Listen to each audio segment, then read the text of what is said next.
Hello, everyone, and welcome to another edition of the Walters Wanderings Travel Podcast. My name is Scott Walters, and today we will be talking about fishing. Yes, the ones that get away and the ones you don't get away from. And we'll have Joe Rossi on in a second. Listen, any expedition you book through me with Joe's company, Wildside Adventures Tours, will make sure that we get you $50 off a 4-day or longer trip for each person who goes, because these things are once in a lifetime opportunities to get some great fishing in all over the world. So with us today is Joe Rossi. He does own the outfit that I mentioned, Wildside Adventures Tours, and he's going to talk about what he does and how he does it, how he got into it, and all of that. So good morning, or I should say good day, Joe. How are you today? I'm fine. How you doing, Scott? I'm doing great, and I'm glad to have you on. Now, I think a lot of people have fished. I mean, let's face it. You know, we go out for a kid. We pretend we're Opie from Mayberry RFD. We whistle the tune. We cast a line into our little pond near our house. We sometimes grab one. We sometimes don't. But obviously, what you do is just a little bit more advanced than that. So, how did you fall into becoming a fishing tour operator? And tell us the backstory on that. Sure.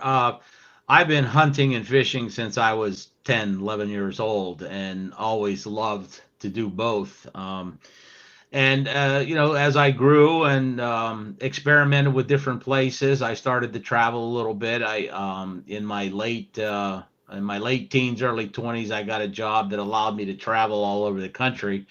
And as I got to see different places, I would start to take a fly rod with me and develop some relationships with clients all over the U.S. and began to do some hunting and fishing in some really cool places.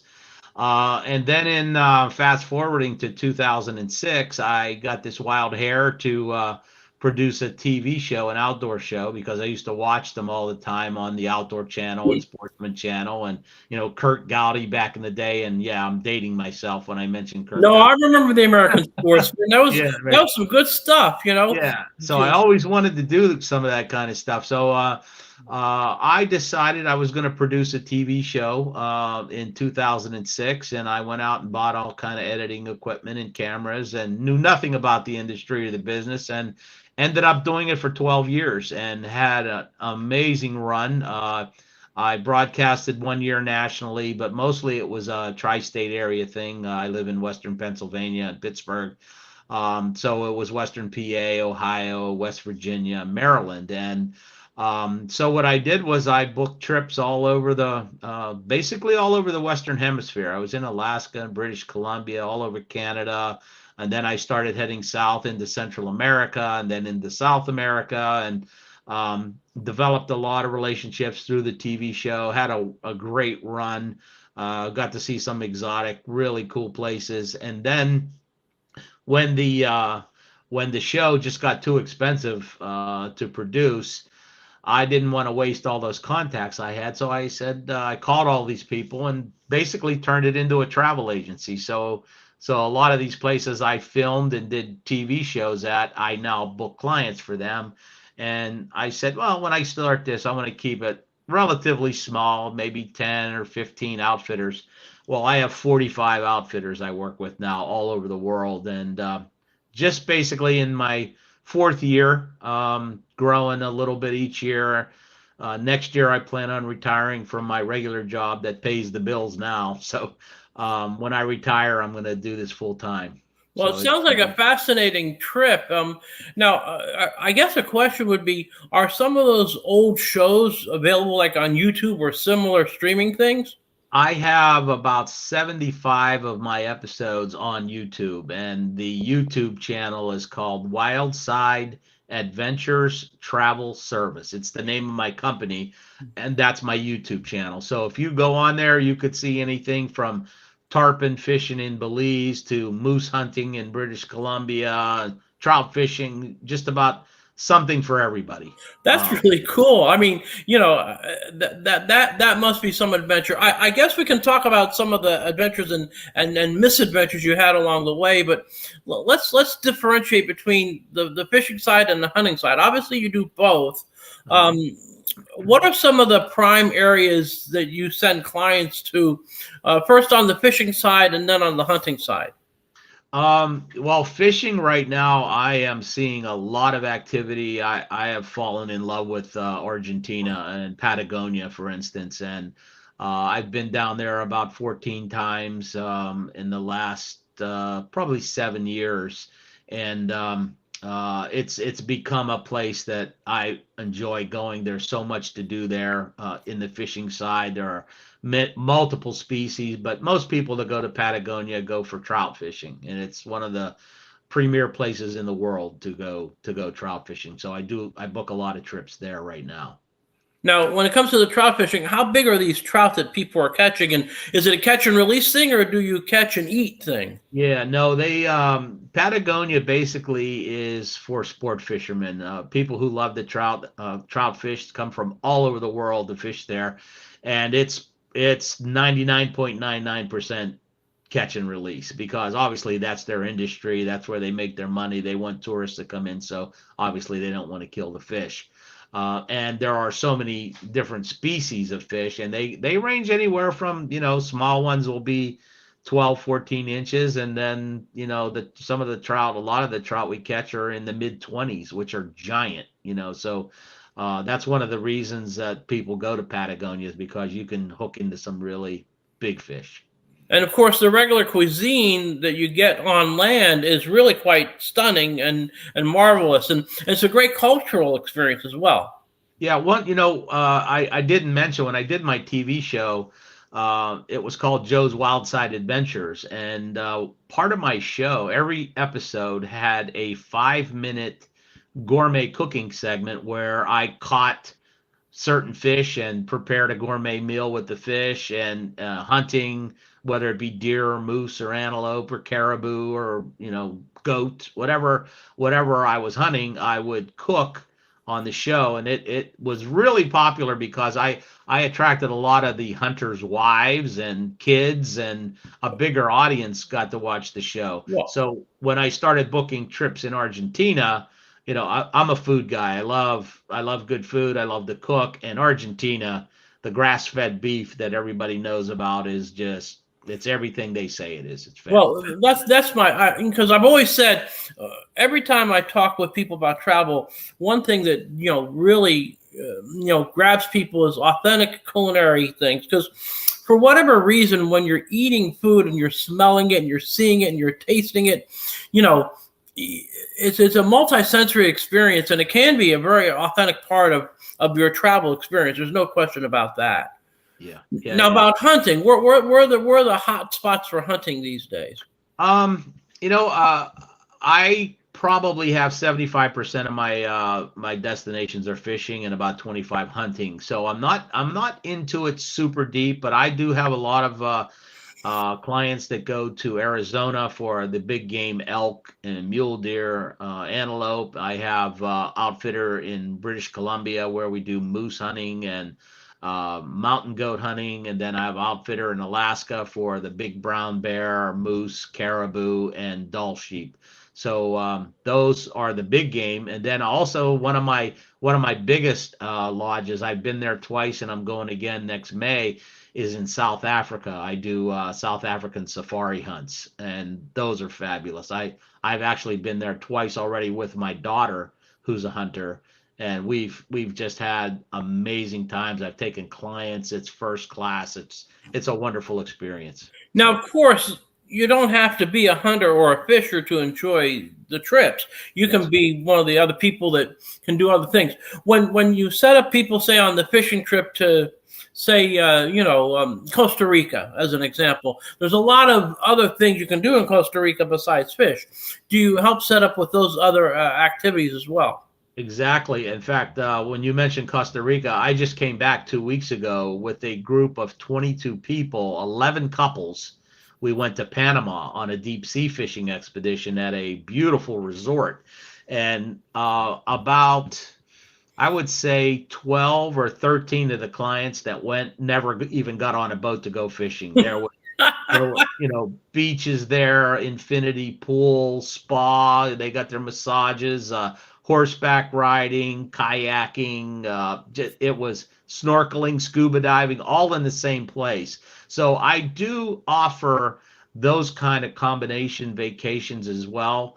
I have some places in the Bahamas that are, suited for beach and, recreational water activities. I have lodges in the Seychelles, which is in the middle of the Pacific Ocean, for, scuba diving, and, Cuba, and, all kind of things to do. But, my basic business is hunting and fishing, but I do accommodate, others that Well, like. sometimes you have people that just don't want to hunt or fish, but Right. like the husband loves to fish, and the wife wants nothing to do with it. Yeah. She might could be seasick and need the Dramamine. So I understand fully.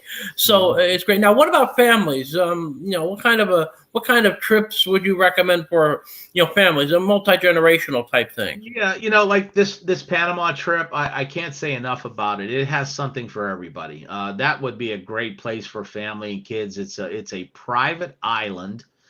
So if you have enough people to go, like we had the entire island to ourselves. There were no other people there but our group. Be great for kids. The Bahamas is always great for kids. And then, a lot of the other places that I go to are they're not really suited for children, but because it's just when you go fishing in Argentina or you go fishing in Belize, this is hardcore fishing. You leave the lodge at 7:30 in the morning and you don't get back until 5:36 in the evening. So it's a long day, but for guys and ladies who are avid fishermen or outdoorsmen, they get it. That's No, I that's understand that. fine. That's perfect. So what about like a funny story about a fish that got away, or something like that? Well, I always like to have a good humorous anecdote. I'm sure you must have several in your repertoire here. Yeah, I have quite a few. I have. I wish I would have saved on a single file or a single place all the bloopers from filming TV. Hilarious stuff. I mean, tarpon. If you're familiar with tarpon, they're a large game fish, and they can get up over 200 pounds. And I remember the very first time that I hooked into one. Um, I burned all four of my fingers across my hand from the line because I was not expecting this fish to be that powerful and this fast. So when I set the hook and I started to hold on, the line went through my fingers so fast it just sliced a hole right in all four of these. Bleeding, it was. And then on the reel, on a fly reel, there's a knob, for your hand. That thing was going so fast, I tried to stop it, and it hit my knuckles and made my right hand numb. So now I have my left hand bleeding and my right hand numb, and I've got this 150-pound tarpon on the other end of the line, just going. I mean, he's going 300, 400 yards without stopping, and it's. Wow, I and tell that story a lot. that is a fish that got away. Did you eventually reel him in? I mean, No, unfortunately, I fought that fish for about 30 minutes, and he did a couple jumps about 200 yards from the boat, and I lost him. So, but I did catch several tarpon over my years of fishing, and they are extremely fun to catch. There's always that fish that got away. Oh, if I would have done this. Oh, if I would have done that. It's just part of the game. It's I understand that. What's the biggest fish you've ever caught? On a fly rod, the biggest fish I caught was a 10 foot, I'm sorry, is about a 500-pound hammerhead shark that we were actually fishing for. And I was lucky enough to see one, hook it, and land it. So that was pretty amazing. Now that's got to be. How does the mechanics of getting him on the boat, or getting the You, line removed from him? How does that work? yeah, I'm you very don't curious. you don't ever get a fish that size on the boat, especially like with that or a marlin or a big fish, a big game fish. You get them up to the boat, you find a way to stabilize them, and the guides are very experienced in removing the hook. So they'll get a piece of pliers, a long nose, and they'll they'll be down there and have that hook out in no time. And Wow. It's got to be that must be really, impressive to be that up close and personal against one of those, a fish like that. Because hammerhead sharks are they're pretty massive. Now, and 500 pounds, that's a lot of work. That's got to take, it was 2 hours. Exactly, a couple hours, and you're working it, you're fighting it, you're wishing you had a beer, but no, you have to. Cramping. Yeah, I caught one time in Belize. I caught 2 tarpon back to back. One was 45 minutes, and the other one was an hour and 45 minutes, and they were back to back. As soon as I released one, I hooked another one, and after 3 hours plus of fighting a fish that strong. You're done. I was literally jello. My arms were shaking, my legs were shaking. Yeah, the lactic acid buildup and all that in your body is just get you to bananas and orange juice in a hurry because it wears you out. Yeah, not to mention it was 90 degrees and 135% humidity. So, yeah, right. We can't forget those small details. Right. So basically, you're out there going to provide the service now. When we talk about what your packages include, we're talking about lodging, we're talking about guide services and boat rentals and all of that. We're talking about depending on the location, will be perhaps meals. Describe some of the package offerings you have. Yeah, so a typical package, whether it be fishing or hunting, and I try to deal with lodges that are all inclusive because there's nothing scarier. For somebody to go online. I just had a client last week go online and say, "Oh my God, I'm glad I talked to you because I went on, I Google searched Patagonia fly fishing and 200 lodges popped up and I was totally overwhelmed." So what I've done is I've handpicked all of these lodges and places. And what I try to find is somebody, oh, sorry, that's my dog. Listen, he needs to get his word in. That's okay. Can you hang 1 second, or am I going to? Sure, no worry. No, go ahead. Go ahead. One second. Let me see. No, go ahead. Do what you need to do.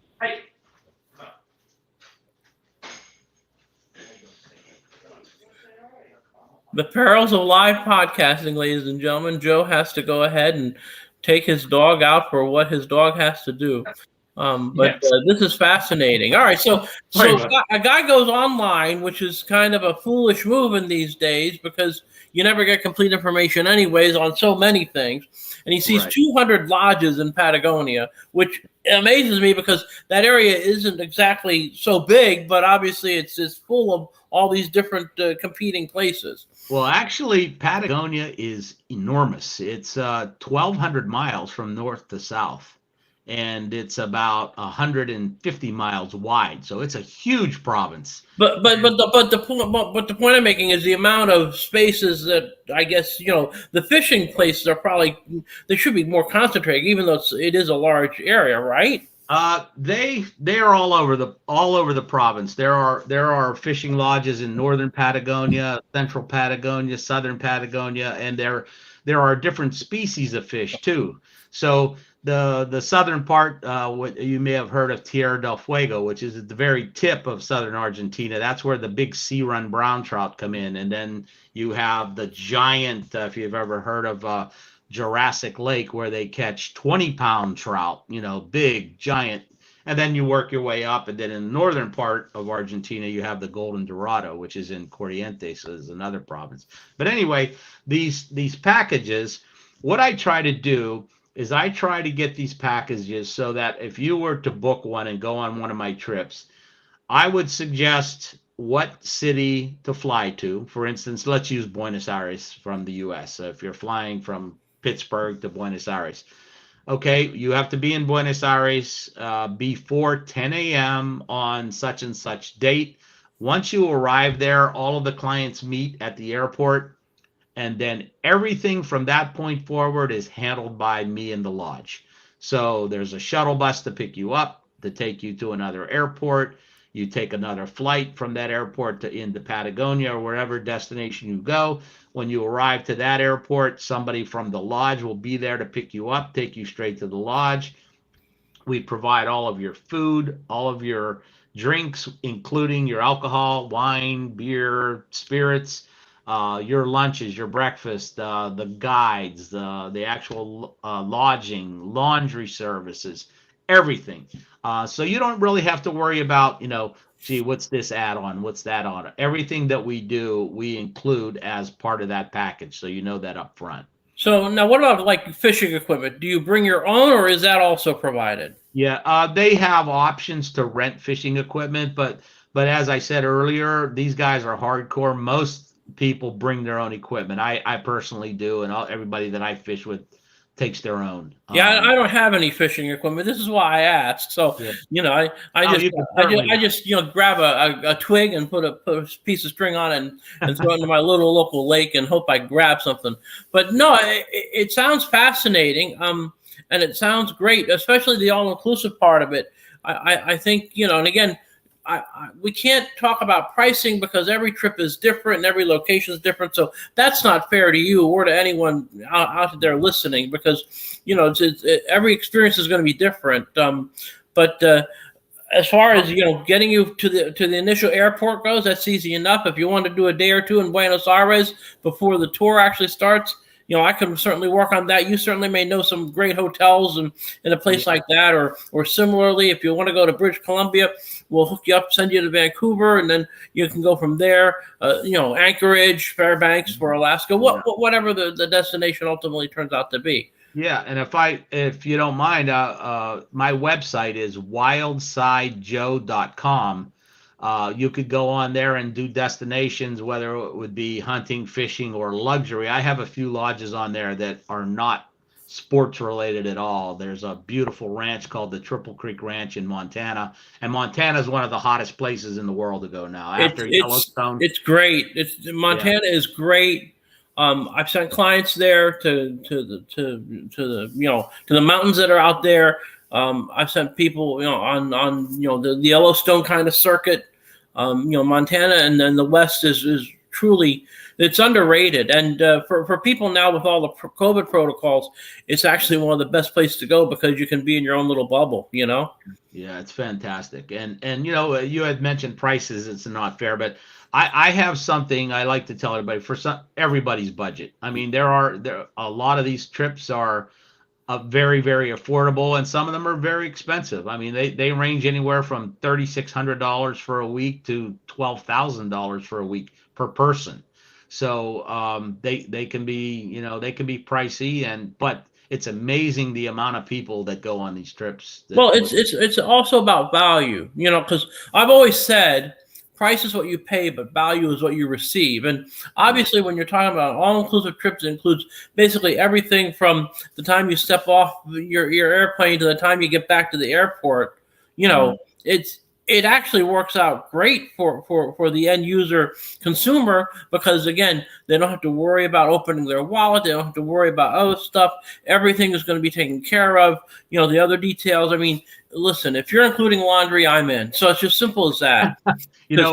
When we go to South Africa, that to me is the most amazing service I've seen in a lot of places, Panama as well. But they tell you when you go to South Africa, only bring 2 outfits, because they wash your laundry every single day.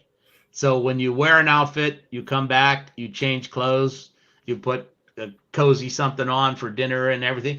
Well, the next morning you leave it on your bed. By the time you get back from that day in the field, it's washed and folded, put on your bed right there. So you don't have to pack. Now that is worst case scenario. Nobody that I know takes 2 outfits, but I mean, you can really cut down the. Well, yeah, I mean, it's great. To go all the way to Africa and only having a carry-on. I mean, can't be much better than that, because the weather there is pretty temperate. I mean, you might get some rain, but otherwise the temperatures are pretty consistent. So, it's a great deal. Well, I really appreciate you hopping on board today, Joe.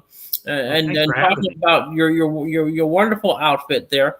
Again, plug the name of your company, and again, but they still have to come through me to get my extra special offer of $50 off a person for any trip of 4 days or longer. So what's the name of the company again? Okay, it's Wildside Adventures Travel Service, and my website is wildsidejoe.com. So just go on there, check it out, and then feel free to get a hold of Scott, and we'll set you up with that trip of a lifetime. That's kind of my tag. Well, I understand that. Well, my tagline is I'm checking off bucket list since 2014. So we do have a synergy when it comes to that. So there you have it.